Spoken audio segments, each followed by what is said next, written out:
Florida, a huge assault weapon ban has been submitted that has a lot of intricacies and bans a lot of things, including parts, a single part. Yeah, you might want to watch this one. Stick by for this episode of Guns and Gadgets.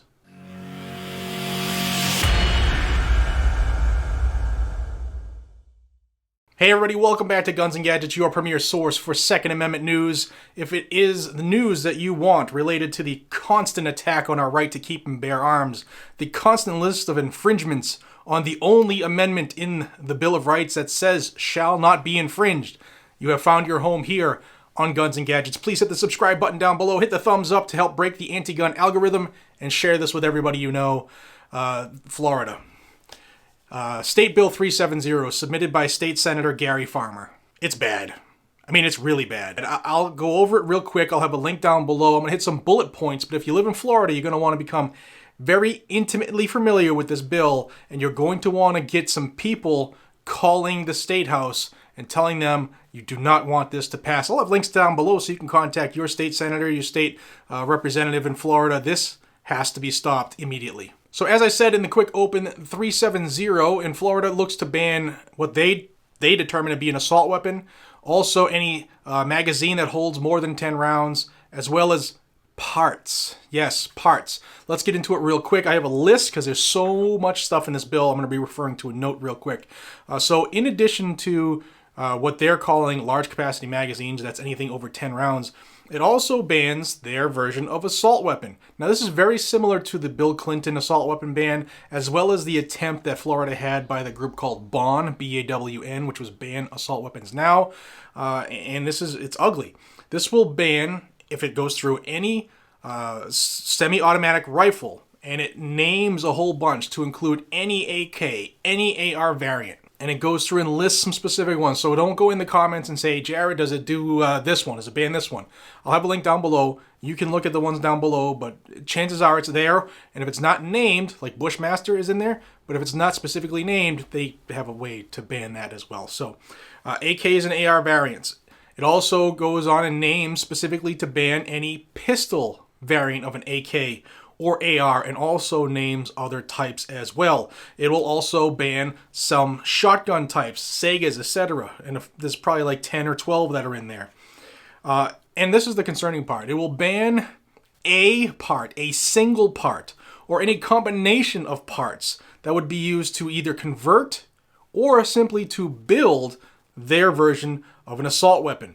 So that could be something an 80% lower. It could be a stripped lower. It could be a trigger spring. It could be a safety selector switch.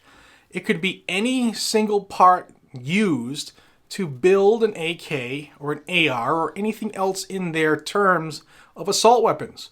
So in theory, in this bill, if you have a spare part for something that might wear out or break, many people keep extra, whether it's a bolt carrier group or a bolt or a spring or washers, whatever, it is a violation of this bill. It goes further to screwing the American people by mentioning any semi-automatic pistols that accept a detachable magazine. Just the simple ability to accept a large capacity magazine would ban that item, which means any gun that accepts a magazine, that somewhere in the world there's a magazine for that gun that accepts an 11th round, that handgun is banned under this bill. Any pistol handgun that has a threaded barrel that would accept anything, to include suppressors, is banned under this bill.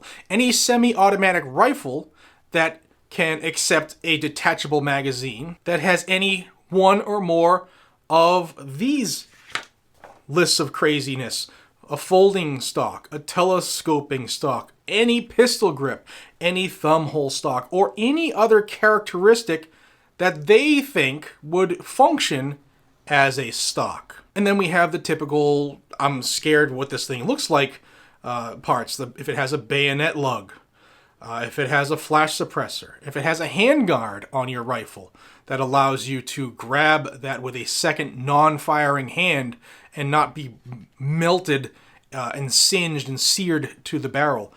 Any barrel shroud that would act the same way. They've even lumped in .22 calibers into this ban. If you have a fixed magazine .22 that has a fixed magazine that has more than 10 rounds, 10 rounds of .22, that's banned. And then it gets better. You cannot sell, transfer, import, distribute, keep for sale, offer, or expose for sale, or give any assault weapon or large capacity magazine away. If you do that, then you have committed a felony and you'll serve a minimum of 2 years in prison.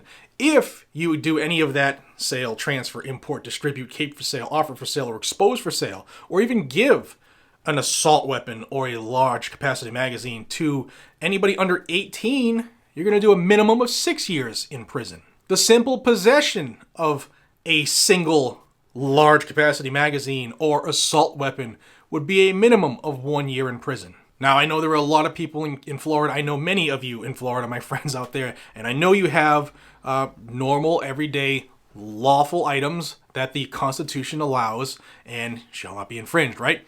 Well, this state senator, Farmer, this clown, has a little plan. There's a little bit of a, I won't even call it a grandfather clause because it's not. It's not a grandfather clause, so pay attention. He'll allow you, him the king, will allow you peasants to keep these items only if you apply for a certificate of possession. And that's only if you already lawfully own one of these items before October 1st, 2021. He's going to give you some time because he's a good, caring, kind king. He's very, very caring to his people and very understanding. Oh, in that certificate of possession, you have to apply for each and every single firearm that you have that this bill would lump in, and each and every single magazine that you have as well. So say you have a pistol that has a threaded barrel. Oh, this is a scary assault weapon under this bill. Say you don't have a threaded barrel, but your magazine is more than 10 rounds. Oh, this would need a certificate of possession. And this, because this could go inside of it, needs a certificate of possession. Whew, that's 2 certificates of possession for this one item. Now, after you apply for this, it is a mini NFA. They're going to take all of your information as well as your thumbprint, and they're going to run some background checks on you. And if you are denied your certificate of possession, you have to relinquish your possession within 10 days of all of these items that you might have lawfully throughout however long you have lived on this earth, but just happen to be living in the state of Florida. According to this clown, you'd have to get rid of all that. Otherwise, they're going to put you in the gulag. Now, if you are granted the king's permission to have these items, you can't sell them. You can never sell these items. This is a way to extinguish all of these items within 2 generations from the state of Florida, because you can't sell them. The only place you can sell them is to a dealer. You have to have a certificate to do that as well. It has to be reported to the local law enforcement, but then that dealer can't sell it to anybody in the state again. You can't give it to your children as you're getting older in age. You can't say, hey, wifey, this is your gun. Can't do that because the king won't let you.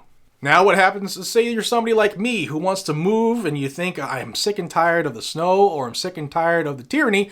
I'm going to move to Florida because they're typically a gun-friendly state. Ho, ho, ho. If you move into Florida and you lawfully possess these items that shall not be infringed, once you get into Florida, within 90 days you have to do one of the following. Render each item and magazine permanently inoperable, sell them off to a dealer, or remove them from the state. If you're moving to Florida, you can't apply for a certificate of possession, I guess, unless you move there real quick and you happen to lawfully own these items in the state of Florida prior to October 1st, 2021. But if you move in after that, the king will not allow you to have any items that shall not be infringed. Now, once you have your certificate to possess these items from the king, you can only possess them in these scenarios: in your residence, in your business, or on your property, or somebody else's property with express consent of possession. You can't just say, well, I'm not going to tell them because it's my right. I can go anywhere I want. No, no, no. Not under the king wannabe here, Mr. Farmer in Florida. Also, only at a range or a club or any specific type of training event that's run by law enforcement or somebody specifically training on firearm safety, or you can transport these to or from those places or to a dealer. And that's it. Now, of course, there's going to be a cost related to this permission slip for each and every single item you have because they need to take a thumbprint. So they're going to be able to charge you for that. Now, if you live in Florida, your Senate president has the ability to kill any bill, meaning it doesn't have to get a public hearing. So I'm going to have the information down below where you can reach out to your state Senate president, and that's Wilton Simpson, and he's a Republican, and you should tell him that you expect him to kill this bill. Now, you know I have a lot of friends over at Gun Owners of America, and they make it very easy. I'll have a link down below where you can just click that button, and they'll be able to take your information down and send that letter off to the Senate president on your own. But I still want each and every person who lives in Florida to call the Senate president, to call the king wannabe farmer, and call your local representatives and state senators.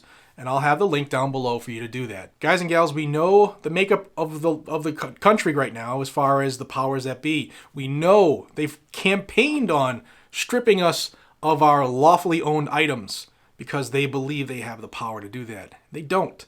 And it's time for us to make our voices heard each and every step of the way because we're not doing it anymore. Guys and gals, I hope you're fired up. If you live in Florida, you need to make those phone calls. If you were going to move to Florida, you should probably let everybody know in Florida, make these phone calls, tell them to do this. I hope this fires you up because it really angered me because I was literally on Zillow last night looking for places outside of the Tampa area because I hate Massachusetts. And there's a lot of bad stuff happening in Florida gun-related wise, and you'll see more of that here. If you want to stay up to date with the Second Amendment attack, no matter where it happens in our country, good, bad, ugly, or indifferent, please subscribe to Guns and Gadgets and spread it with everybody you know. It is imperative now with the huge amount of shadow banning and deleting and all that stuff taking place. It's on us to get the news out. Guys and gals, I hope you have a fantastic day. Until we see each other again, be safe, stay vigilant, carry a weapon, and I will see you on the next one. And there'll be a next one. Take care, everybody.